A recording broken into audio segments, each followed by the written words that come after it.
అంటే ఇంపల్సినేషన్ అన్నమాట. మనిషి ప్లేస్ లో ఇంకొక మనిషిని దూర్చడం పాతకాలపు సినిమాల్లో జరిగింది.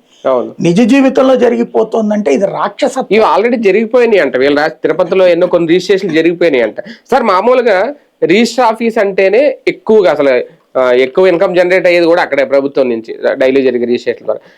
ఇప్పుడు ఈ డిజిటల్ టెక్నాలజీ లేదంటే మనకు చాలా వరకు అందుబాటులోకి వచ్చింది, డిజిటలైజ్ కూడా చేస్తున్నారు మన ప్రొఫైల్స్ అన్ని కూడా. ఇలాంటి సందర్భంలో ఇది అంటే ఇన్సెక్యూర్డ్, ఎందుకు అంత ఇన్సెక్యూర్డ్ గా ఉంది ఆ వ్యవస్థ? ఎక్కడ లోపం జరుగుతుంది? ఇంతకుముందు స్టాంప్ కుంభకోణాల గురించి కూడా మాట్లాడుకున్నాం మనం.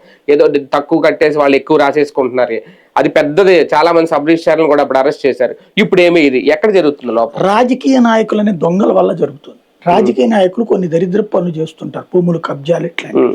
అవి కవర్ చేసుకోవడం కోసం అని చెప్పి సబ్ రిజిస్టార్ ఆఫీసులు, రిజిస్టార్ ఆఫీసులకి రెస్పాన్సిబిలిటీ లేని పవర్స్ ఇస్తున్నారు, బాధ్యత లేని హక్కు.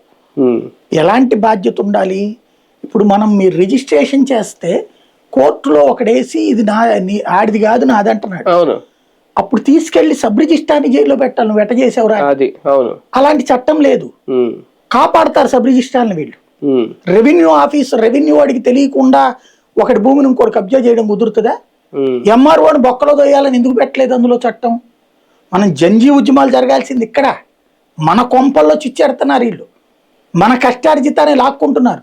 ఇప్పుడు ఆడెవడో అదేది 22A ఏం దుర్మార్గం ఇది? ఎవడబ్బా సొత్తు ఎవడు తీసుకెళ్లి ఎవడికి ఇచ్చేశాడు? జనం సొమ్ముని తీసుకెళ్లి వాడికి ఇచ్చేసాడు. ఇప్పుడు ఏదో పోని ఇదివరకు ఉన్నటువంటి పట్టా భూములు ఏదో ఇచ్చారు, వాటి మీద 22A పెట్టారంటే ఒక అర్థం ఉంది. ప్రైవేట్ ల్యాండ్స్ తీసుకెళ్లి 22Aలో పెడితే ఆ పెట్టినోడి తీసుకెళ్లి బొక్కలో దొయ్యాల్సింది పోయి, ఆ పెట్టిన చట్టాన్ని ఆపాల్సింది పోయి, స్టిల్ నౌ